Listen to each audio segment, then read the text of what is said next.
Hello everyone.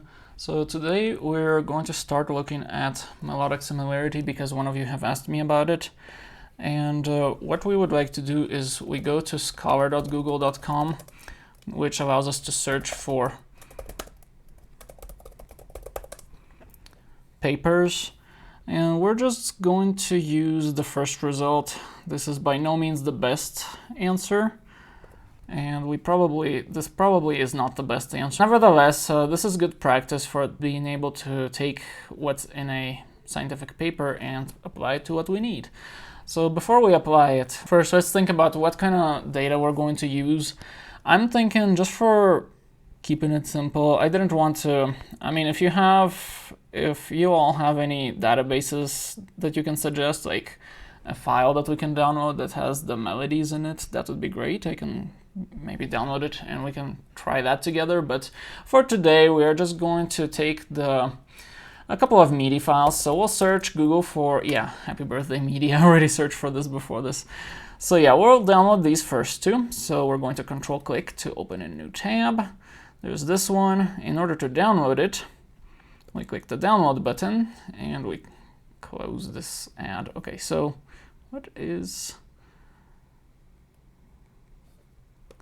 why is it not? Okay, there it is. Now it's named correctly. I don't know what this one is. Anyway, so it's going to be called Happy Birthday to You 4.midi. This one has a parenthesis and the number 1 because I downloaded this before. Now let's control click on the second result. This is a different one. It's also Happy Birthday. We will download MIDI, assuming that it allows us. This is just Happy Birthday without the 4. Okay, so we'll have that. And the one other file is a MIDI file sample. And there's just this random MIDI sample on Wikipedia. I don't know what it's about, but we'll download it. We'll compare it to the other ones. So we can close this. And if we go to our downloads and look at all this mess, I'll take these 3. These are the ones I just downloaded, but these are the same ones. I just had them in my downloads before this. So we go to our folder that we're working with. alco.py is what I called the Python script we're going to modify, so I just pasted the MIDI files in here. So we will implement stuff here, but one other thing is Python read MIDI. So there's different ways to do it. MIDI file, I actually tried MIDI file before recording this video, and it sort of worked, but then it crashed on one of the MIDI files that we downloaded here. So this one doesn't read all MIDI files. We're going to try another one. Mido, is this it? So I tried this one worked. So of course, to install it, pip install Mido. I already installed it before this video, so we're going to use Mido for this. This works. And keep in mind that notes on usually is followed by notes off, but apparently not, because one of the MIDI files we downloaded does not have that. But anyway, let's look at what it is that we need, because that will tell us what kind of data to prepare for this. So when you read a scientific paper, you first, of course, read the title, Transportation Distances for Measuring Melodic Similarity. Okay, so this paper will take the transportation distances approach, which is fine. Okay, so the very first thing you do, other than the title, is you look at the abstract. Most of the existing methods use one-dimensional, or let's see, just read the abstract here. We view notes as weighted points in a two-dimensional space. Okay, pitch and time. And we'll measure similarity using earth mover's distance or proportional transportation distance, those two methods. Pseudometric for weighted point sets. Okay. Results with earlier work. So the abstract basically tells us what they use. They use the Rhythm A2 collection. I looked it up and it's like something that you have to buy, apparently. Is that true? Anyone know where to find it for free, perhaps? Because I found this one, but it's not, like, I couldn't find where to download the. If I go to data, it gives me this zip file, but there's no, I couldn't find the melodies in there. I don't think that's the melodies. maybe it does have the melody, maybe I just don't know where to find it. But then I found this other website and it's asking me to like pay for it, which is okay to pay for things sometimes, but I don't even know what this is or if there's a different alternative to this. So either way, we'll use the MIDI files for today. The introduction is usually good to read if you need to be introduced to the topic, like what is the, like mostly the motivation for why they're doing this, but also any other information that we would need to know. And then, but section 2 tells us, so this paper, they are representing melodies as weighted point sets. So we have basically for each note we have a time, so this comes at time 0 and they're measuring time 0, they're ignoring the rest at the beginning. Then the next note is at time 1.5 and these are quarter notes, so not seconds, but either way it doesn't matter because we're just measuring distances as long as all the units are the same throughout all the data sets that we're comparing. And then these numbers, they're using the Hellet base 40 system. We'll use MIDI note numbers, it doesn't matter as long as we're consistent. And then the 1.5, the 0.5, these are note lengths, so they're using the length as the note weight. We can do that too, that's okay. And then the time coordinate, they're just telling us stuff, they're defining everything, so that's a good idea. Whenever you are looking at information in a paper, it's good to like, oh, what's this? Just go see if they define it. So this one is not that important because it just tells us what D is, and they're going to give us the D over here, the D that they used. Well, I mean, we can use, they don't prescribe the D, we can pretty much modify it how we need to. Then this section talks about the earth mover's distance. What I don't like about their definition here of the earth mover's distance, and this could just be the earth mover's distance itself is defined like this, but I don't like this minimum, and it makes sense like if you have a hole on one side and some dirt on the other side and you want to move the dirt into the hole, like you're moving earth basically, that would kind of make sense that you can't really move any more than the minimum, but that kind of seems fishy, like there's going to be, I think, some problems with this one. So I kind of like this other approach, better proportional transportation distance. So we'll take this one today, we'll look at this one. It's basically similar to the earth mover's distance, but we need to read these items in order to figure out what it is. So what the definition of proportional transportation distance is going to be this stuff, and Fij is a weight matrix, it's a two-dimensional, and also the Dij is also a matrix. It tells us the distances, and the F tells us the weight, how much weight are we moving. And then here are some properties. So they do give us a Dij that we can use, but they don't give us an F that we can use.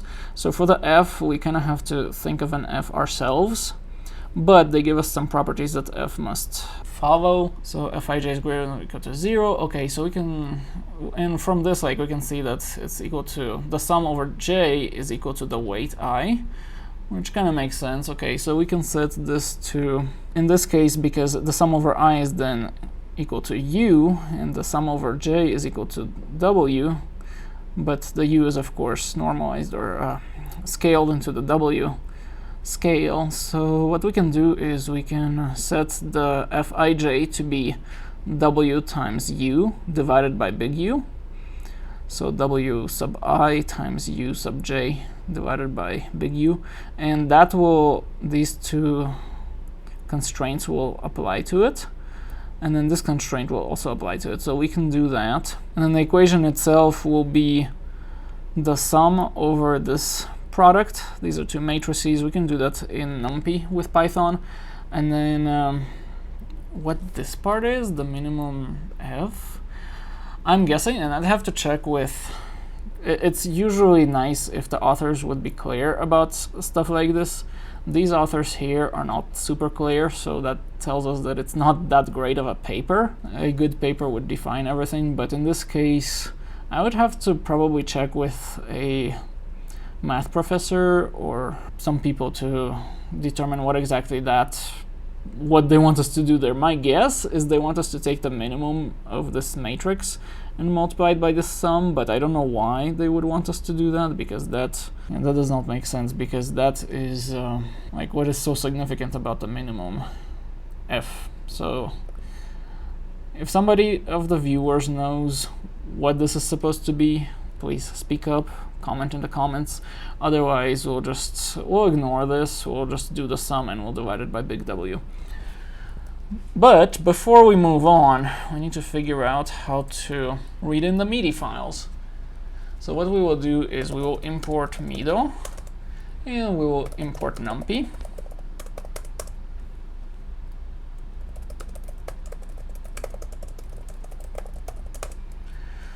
We'll define that, and basically the MIDO will tell us how to read things. I'll skip the documentation, we'll just type the code. So here we have, there's a MIDO track, and then we'll give it a time signature object to use, and the MID file. We'll initialize a sequence, or we'll push notes to. Then we'll have a notes object. And in MIDO, the timestamps are actually relative, so we'll need the previous time. For message in track, if message.isMeta, then we can do if message.type is time signature. Then our time signature numerator equals message.numerator time signature denominator equals message.denominator elif message.type equals set tempo. And these are obviously messages we're reading from the MIDI file, so that's fine. The set tempo is in microseconds per quarter note, so that's kind of, we'll need to do some conversion here. Message.tempo, so that's the tempo, and then we can do seconds per quarter is microseconds per quarter divided by 1e6, or we can also multiply by 1e minus 6, but I'll just do that. Okay, so because there are 1 million microseconds per second, so obviously we do that. Time signature tempo equals 60 divided by seconds per quarter times time signature denominator divided by 4. So this is 60 seconds per minute divided by the seconds per quarter note. Then we multiply by the denominator, which is which note has a beat. So in this case, denominator is 4 for our MIDI, at least for one of the MIDIs, and we divide by 4 because it's a quarter note. Basically, this gives us the beats per minute. And else, if it's not a metadata message, then we can determine the time. Message.time divided by mid.ticks per beat times 60 divided by time signature tempo plus prev time. And again, these times from the MIDI track are relative, so we need to add the previous time to it. And then we do prev time equals time at the end, but in between we of course do some processing of this. If message.type equals note on, or message.type equals note off, then we can have, so we define a dictionary that we're going to fill out with some note info. Channel is message.channel, note message.note.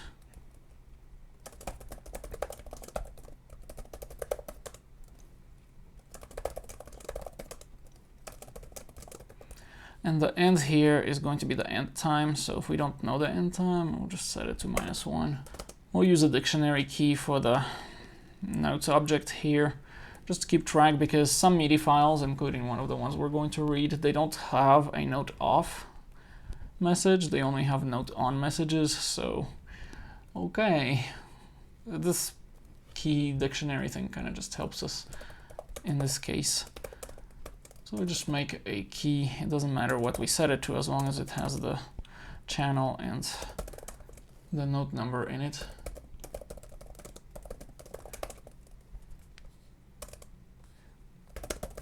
And in MIDI, the note numbers are defined in half steps or semitones, and the middle C is defined as 60.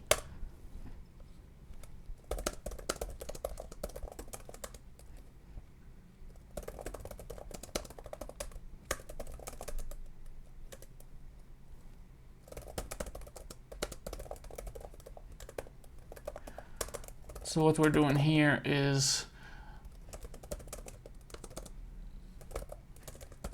what we do here is basically the prev note, if prev note end is less than 0. What we're doing, if we have a note on and then we have a previous note in there that's already for this note number for this channel, that's already on, and we don't have an end time for that note, then we set it to the current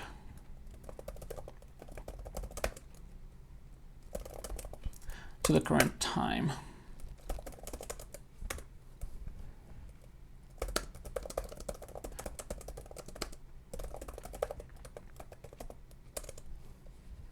Then we have prev note. So if this is note on and then note off, if this is a note off command, let's see, so then we have the end is the current time. So that's kind of what we do, and then basically what we did here is we populated this notes structure, which we really did this instead of doing an array of some sort, just because it's some MIDI files don't have note off. We just need to parse through the MIDI file and still be okay if the MIDI file is one of those weird ones. But here we need to go through all the keys now, basically through all the notes, all the different notes, note and notes, key. And then for each note we need to calculate the length. Basically, if the note end is greater than or equal to 0, right? In Python we don't have to do 0.0. In Java or Kotlin we do, so just good habit. Note length equals note end minus note time. So we calculate the note length. Otherwise, if we don't know the note end, we'll just set it to length 1. Then sequence.append.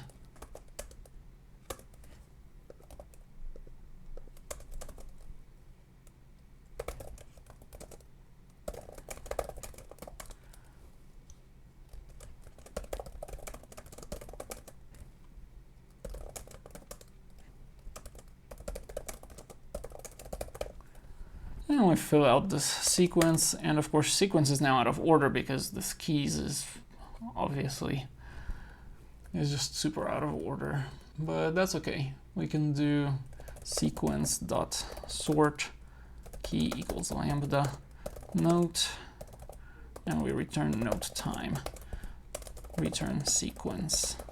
The other thing, we'll define a couple of other functions here. Find track name, track, and the track name is actually in one of the messages in the track, so we have to iterate through the messages.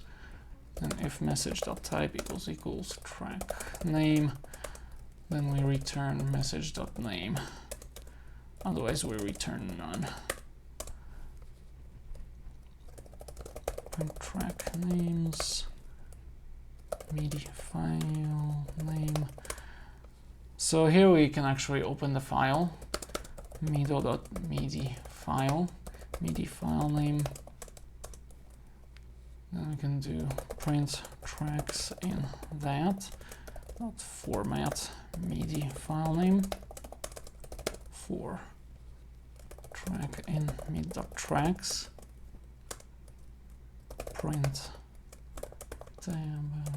format, find track name, track. So that should be good. That's all we do here. And then the thing that we're doing with our MIDI file is because of the type of format that this paper uses. Now this is supposed to be monophonic. So, I mean, our program is of course going to break down anyway because our MIDI are polyphonic. But we can do some things to help with it, but still. The thing with this monophonic is we need, as mentioned earlier, we need the time, the pitch, and the weight, and they're using the length as the weight. So we need the time, which we already did here, time, number, and length. Number is the note number. So that's what we're doing. So read MIDI file into point set. And then we'll have the MIDI file name, the track name equals none. So by default, we read all the tracks, but we can optionally specify the track name to read. Single note equals false. Single note is kind of a, it's not the ideal solution that we're going to implement, but it's just a quick one because I don't have much time to do a very sophisticated one right now. This is just, we're trying this out. So MIDI file name, and then we can do time signature equals, and technically the time signature is separate from the tempo, but it's kind of convenient to just keep it in the same Python object.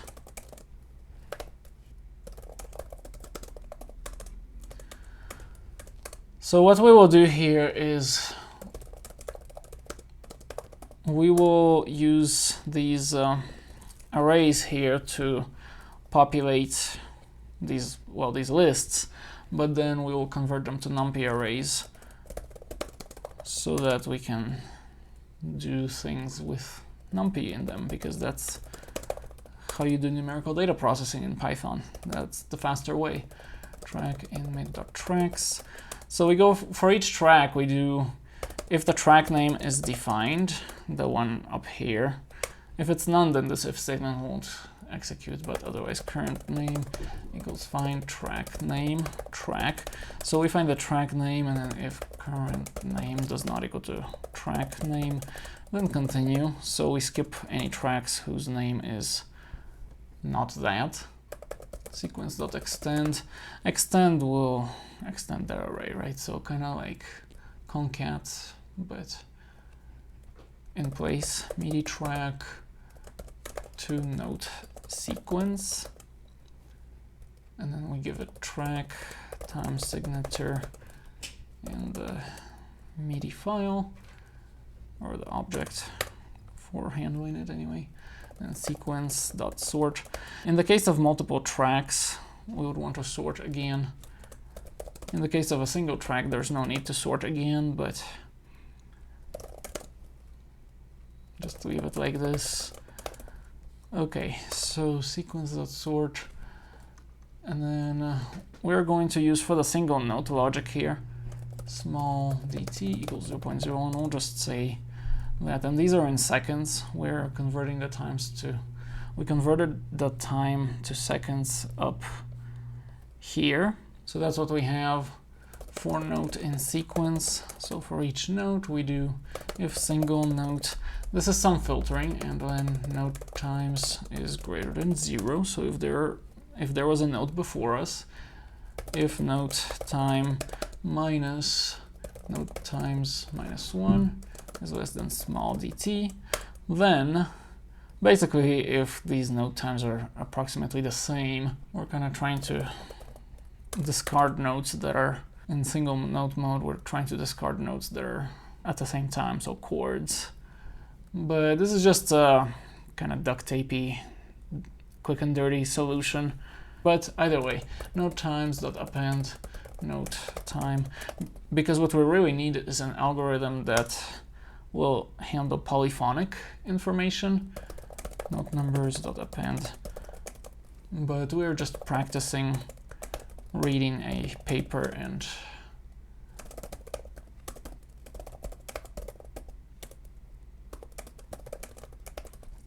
putting it into code. So we return, and we will return some information. So t numpy.array note times and numpy.array. We're taking the arrays and converting them into numpy arrays, note numbers, and these are MIDI note numbers. So L is the note length, numpy.array note length. And just in case we need it, we're not going to use it today, but the time signature.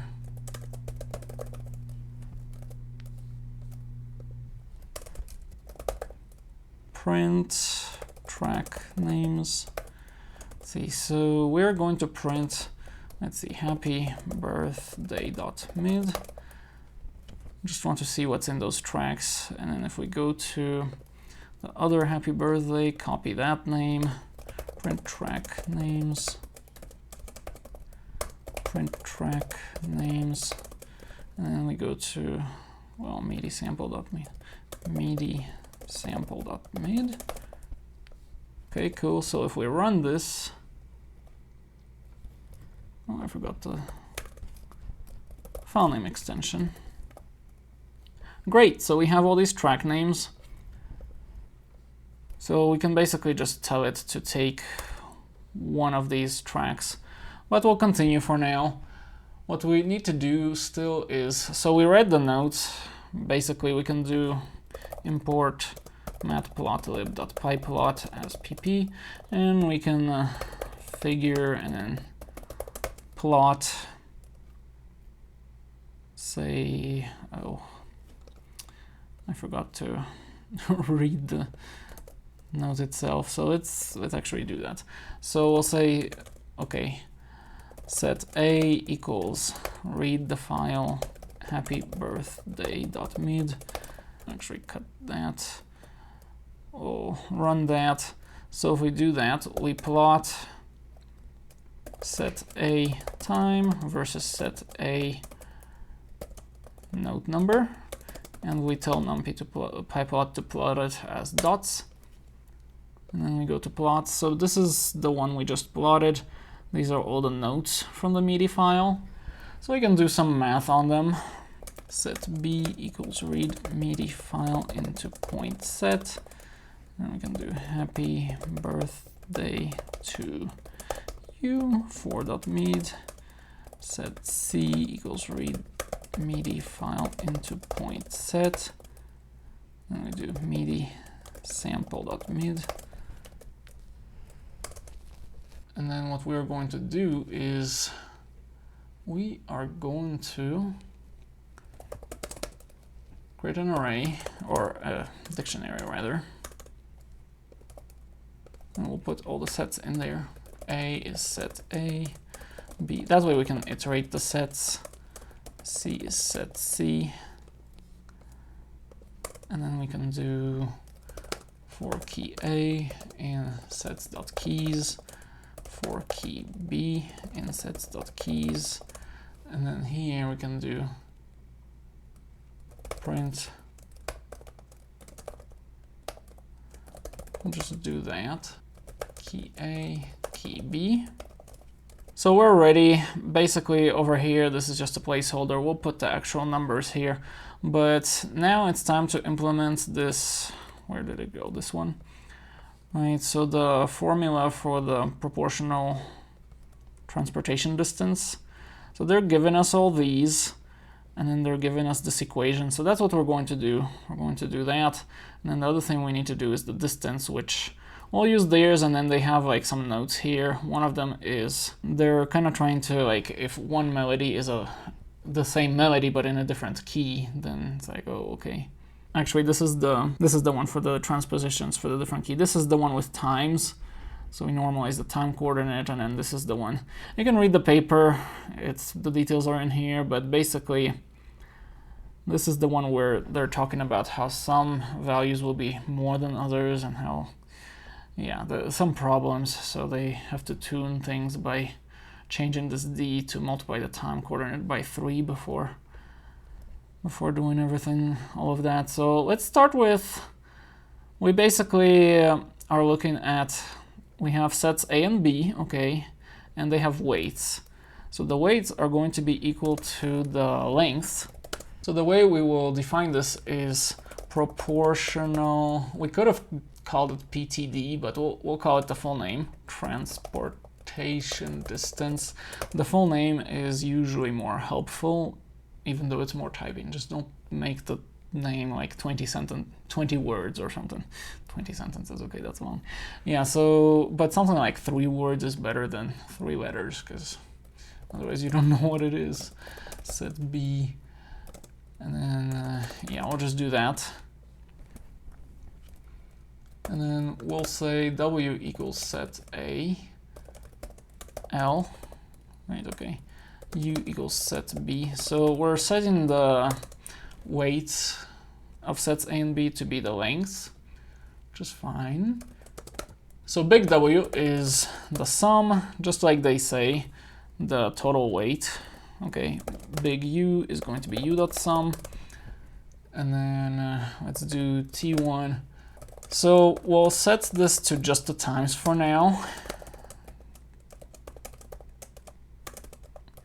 And then we'll apply their caveats in just a moment. So we'll change this in just a moment. But for now, just set these to, so the pitch is going to be the note number from the MIDI file, and then the time is just the time from the MIDI file. So the way we can do this, and as I've mentioned earlier, we need to pick an F function that will, or an F matrix, an equation for this, that will satisfy these 4 criteria. So what we want to do is we want to define it as one way to satisfy this with using this information is w.reshape -1 1 times u.reshape 1 -1. So this is the product of the weights, but we need this to be normalized in a certain way, so we divide by u. So if we ran these, and set A and set B are defined down here, so we can just run this. So basically, if we look at the sum over all of F, this criterion number 4, there should be big W. So F.sum, and then big W is the same thing, minus W. Yeah, not even any rounding error. Look at that. So, okay, then of course F has to be always positive for the first criteria. F.min is greater than 0, which is great, right? It means it's always positive, okay. And then the other two, so the sum over J of Fij should be Wi, and in this case, the J is going to be the axis equals 1 in this case.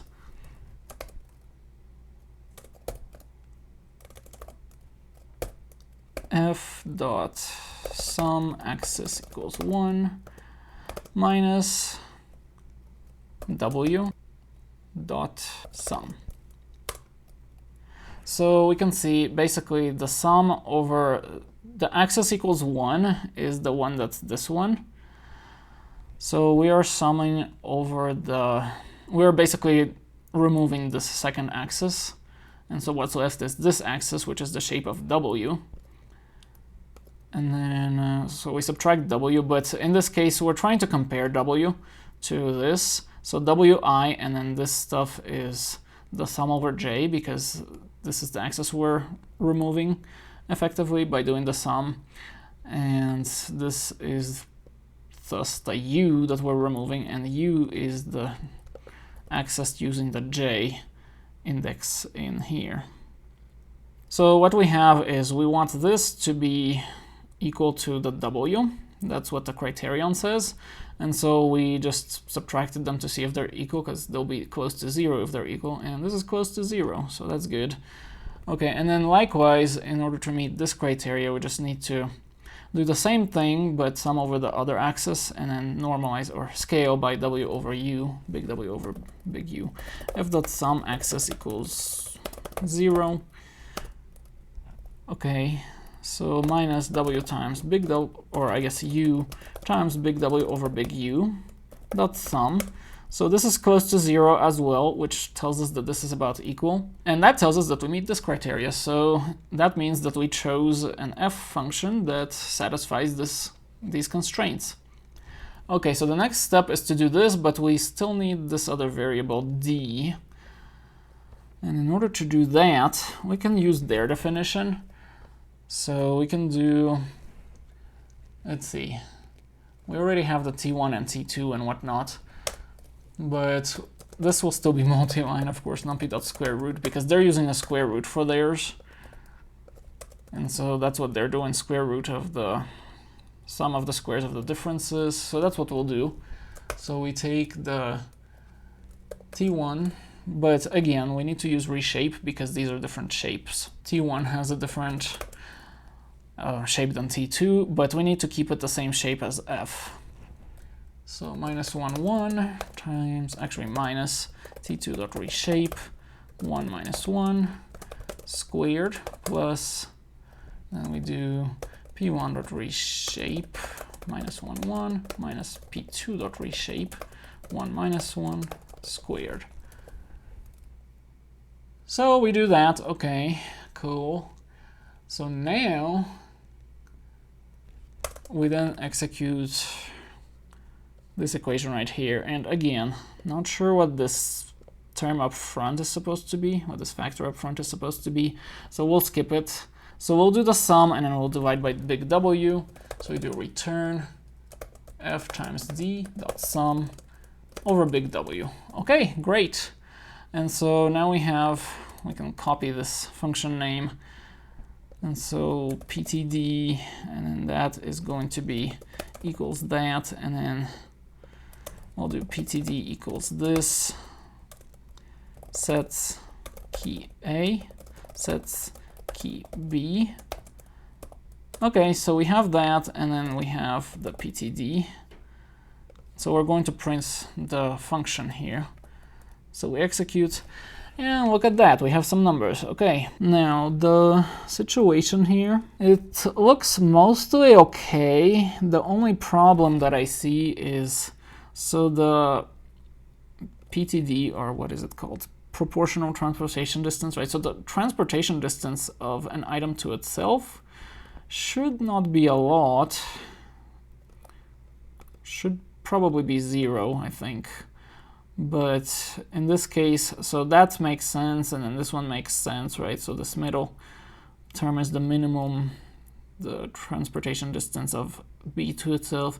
Now look at A. So the transportation distance of A to itself is 25, whereas A to B is 21. So this clearly is false because A is supposed to be itself, but this says that A is closer to B than it is to itself, which is obviously wrong. So either we did something wrong here, or this paper is wrong, or the paper is not meant for polyphonic, which is obviously the case. It's meant for monophonic. So what we're going to do, we're going to use the track name now. We're going to load only a specific track from the MIDI file. So the track name, we will set, let's see, for happy birthday, let's do piano right hand. Piano right hand.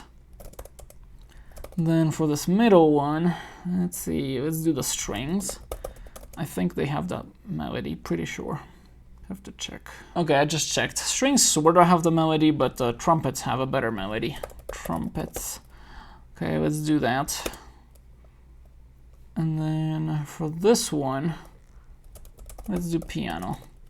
So this third set is just a sample. I don't know what song that is or anything. It's just something random. Hopefully it's not very close to these two, because we are trying to recognize melody here. So, okay, now that we have these specified, let's try running. Okay, not bad, not bad. So we have the A, it still says that A is farther from itself than it is from B, which is concerning, but it does say that it's much farther from C. So A and B are at least close to each other in terms of the PTD, the proportional transportation distance, so that's good. Similar with this, B and A is kind of close, B and B is very close, but C is far away, so that makes sense. And then C is far from both of them, but is close to itself, so that's good. So far, so good. And then if we change this to true, so attempt and load one melody at a time, perhaps. And we run that. And that's much better. So what we have here is, so we have A is closer to itself than to anything else, which is good. It's kind of close to B, which is okay. So yeah, that's good also. And then A is not close to C at all, so that's good. And then B is kind of close to A, okay, and then very close to itself, and far from C. And then C is far from A and B, but is kind of close-ish to itself, so that's good. Okay, so let's try a couple of... this works, first of all. This seems to work. Let's try doing their modifications, though. So one of the modifications they did was they normalized the time. So let's do minus set a t dot min, and then we do set a t dot max minus set a t dot min. Okay, that's good. We'll do the same thing to t2 and just see how that affects it. Set b t dot min. Let's see, set b t dot max minus set b t dot min. Now this can be good or bad. It just depends on what the time coordinate is doing.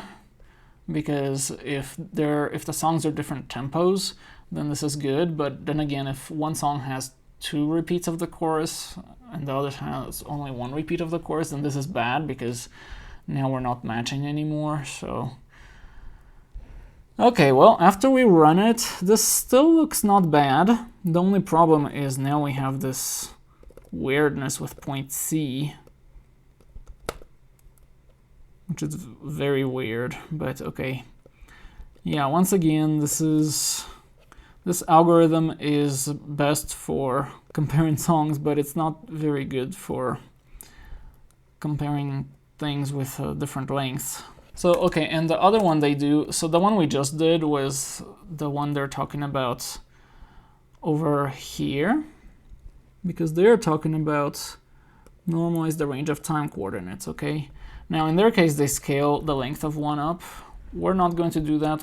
I mean, we didn't do that, obviously. We just scaled the time to be between 0 and 1. So instead of seconds, we do something else. Okay, and the other thing they do is for the transpositions, they do, since finding an optimal would require repeated whatever, which would take a lot, whatever, we transpose melodies so that the weighted average pitch is equal.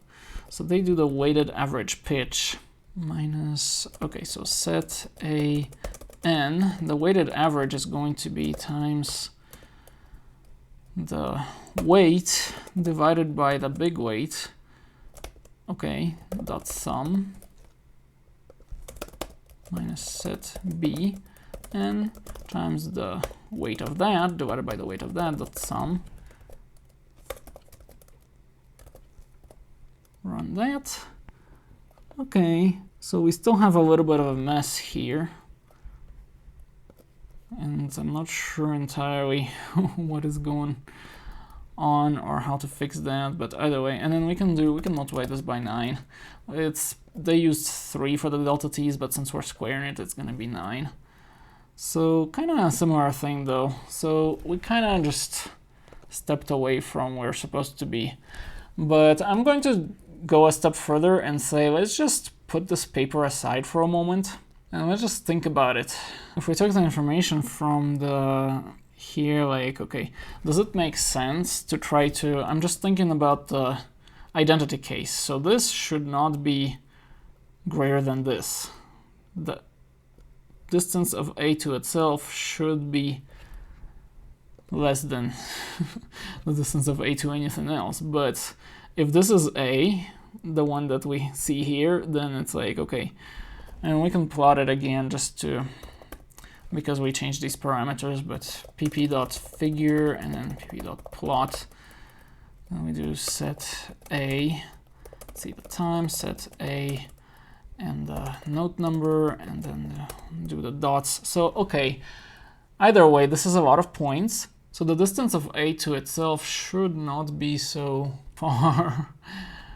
Okay, so what I'm thinking is, what if we took, and this is just me, this is no longer the paper, this is just me thinking, thinking out loud. What if we took like this point, for instance? Why would we take the distance from this point to all these other points if we can just find the nearest point, which is itself, since in the case of, you know, this one right here, A to A, just take the distance to the nearest point, and that should be pretty small. So, and then in the case of like other comparisons, of course, we would do a similar thing. So here's what I'm thinking. Let's copy this, let's paste it, just to experiment. We'll take the weight and we'll call it other distance. And we'll also update this. We'll call it other. We'll normalize it right here, set a dot sum divided by set b dot sum. So okay, we normalized the weights. We don't even need the big W and big U anymore. And we don't need those here anymore either. Okay, so we're doing that, which is okay. So then we take the, okay, we don't need to divide by U anymore because this small f, the sum of it over everything should be, let's see, will it be 1? Not sure. Let's run this. Yeah, that's 1. Okay, so we're good to go there. The distances kind of can stay the same, or we can take the 9 out, just whatever. Okay, and then this will change too, of course. So instead of doing that sum, we do the argmin 0. So what we're doing is this equals 0. So like, let me just run this and show you what it is. Oh, why is D not defined? Oh, because I didn't run it. Duh. Okay. Yeah, so the argmin 0, that's going to be, it's going to give us different indices for different positions. Shape. Okay, 52. In this case, f.shape is that the argmin 1 equals d.argmin axis equals 1.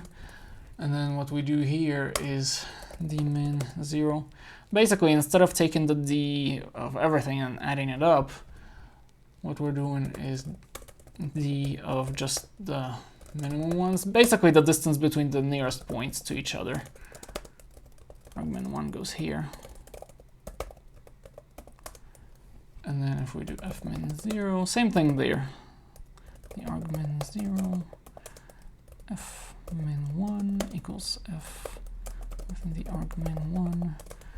And then, so the result is going to be fmin 0 times dmin 0 dot sum plus fmin 1 times dmin 1 dot sum. And I don't have any proofs for this. This is just me thinking out loud. I don't know how well this will work. So, okay, this is better. It's not as good as one of the first ones we looked at, but at least the distance from A to A is, I mean, unfortunately it's not 0, but it's at least less than the other two. And then this one from B to B is also the minimum, from C to C is also the minimum. I'm not entirely sure how to, I mean, this is good, okay. Yeah, so this is a problem that I need to think about, and I'm not even sure that this is the best paper, and I'm also not sure if this code that reads in the MIDI file is giving me the correct melody, because I didn't look. I mean, obviously it's giving me this. But otherwise, basically this is perhaps not the answer, and we'll need to, like, I just don't have time today because I just have the 1 weekend to work on this. But we need to go on to scholar.google and Melodic Similarity or whatever. There's so many papers on this. And yeah, so the gist of this video is going from this random paper we found to some Python code that we can perhaps use. Which I think part of the problem is that the MIDI files, they are different lengths. So let's just listen to them.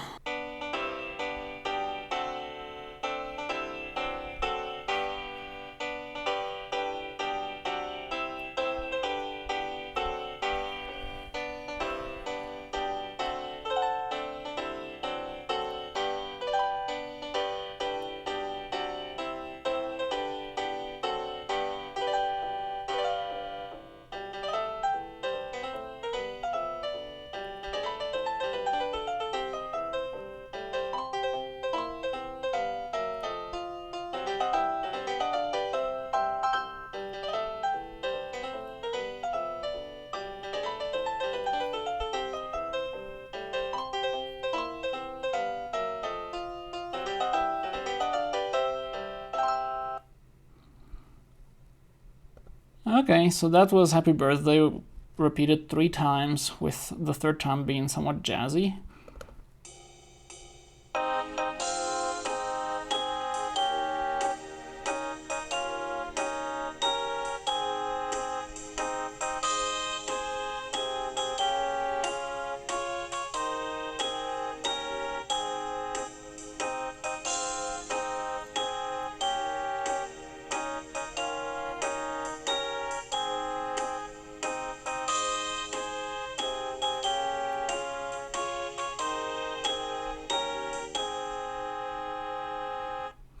Okay, and this one had Happy Birthday repeated 2 times. So that explains it, because this algorithm, when we normalized the times, that's when we started seeing strange results down here.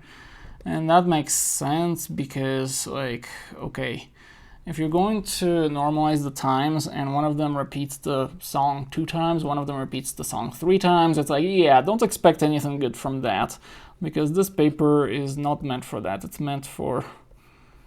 Let's see, if we scroll down to their results, it's meant for stuff like this, where the melody is kind of, at the very least, the melody is contained within the same number of repeat cycles, which in our case, it's evident, obviously not. But either way, so today we've explored the different areas of the different ways to do this. I guess 2 different ways.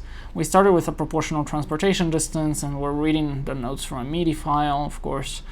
And then we observed that this was giving us some funny results, where A was closer to B than it was to A, and then we thought, okay, how can we optimize this? And so we did. We optimized this using this other approach, and that's what we have. We have a metric that kind of does similarity, but again, the limitations to this are that we are comparing basically a whole song to a whole song.